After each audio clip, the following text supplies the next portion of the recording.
The minimum wage in Albuquerque could increase from $12 to $15 an hour. It heads to City Council for consideration. It's a plan that supporters say would help with the cost of living, but opponents say it would hurt small businesses. The proposal was introduced at this week's City Council meeting and is on the agenda for June 1st. If passed, it would take effect January 2027.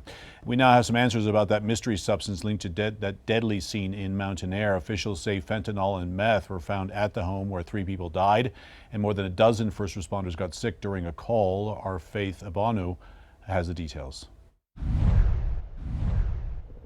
The death of 3 people and decontaminating nearly 24 first responders after exposure to an unknown substance has now been revealed as investigators continue to work to crack the case. Be advised, looks like we have 3 patients at this time. 2 of them may not be breathing. New Mexico State Police, along with multi-agencies, providing an update on the tragic scene, leaving the town of Mountainair on edge Wednesday morning. Preliminary findings indicate this incident is tied to the exposure to a powdered opioid substance. Within the home, an on-scene DEA laboratory analysis has confirmed the presence of fentanyl, methamphetamine, and parafluorofentanyl, also called P4 fentanyl. It's a more illicit form or version of fentanyl. UNMH Chief Medical Officer Steve McLaughlin weighing in on the dangers of fentanyl. He and his staff caring for 23 patients shortly after the incident. We did have 1 patient, unfortunately, that made it to the hospital, but died while at the hospital. Fentanyl is particularly dangerous because it requires only a tiny amount to cause an overdose. The tiniest possible dose of fentanyl can cause serious symptoms in an exposed individual. David, who works with one of the victims at this gravel company, telling us he was concerned when the man did not arrive to work that morning. Later learning he was one of the many victims rushed to the hospital after the incident. I really hope he pulls through. He lost people he loved too, and that too. One of them was his wife. I'm just praying for him to get better so we can find out what really happened.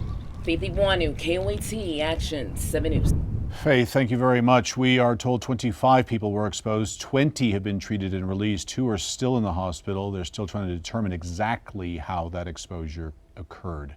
Now, Governor Michelle Lujan Grisham's order to keep some drug-exposed newborns in state custody is now facing a legal challenge. The ACLU and 2 state lawmakers have filed a petition with the New Mexico Supreme Court asking the order to be blocked. The governor has said she regrets signing the CARA law, which allows some drug-exposed infants to be sent home with their parents.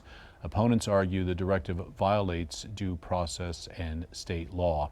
Memorial Day gas prices nearing record highs as the conflict with Iran continues to impact oil shipments around the world.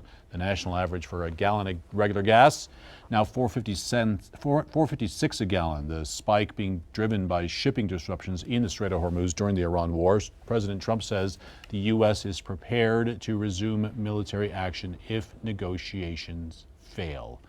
We have Christiana here with something special. This is our Pets of the Week. Everybody needs a Monty in their life. Yeah. This is Francisco, though. Oh my gosh. That's my middle name. A 4-year-old Shetland sheepdog mix. He's super affectionate and mellow. He loves his daily walks, and so we got pets and attention. That's always good. So if you have other pets in the house, Francisco would be perfect. If you want to meet him, you can meet him at the East Side Shelter. Next up, we have DJ, a 2-year-old pit bull mix. I love pit bulls. Active, affectionate, loves to be outdoors and go adventuring just as much as relaxing close by with his people, of course. And you can meet DJ by stopping by the West What a Side sweet Shelter. face on that dog. Cute. Pit bulls get a bad rep, but they are such loyal, They're sweet dogs. cuddly, They can be they're so sweet lovely. and playful. I love them. Yeah, really great. All right, thank you very much. Nice to be here with you today. Thank you for joining us today. Action 7 News will be back at 5. And remember, you can get our latest newscast anytime on the free app, Very Local.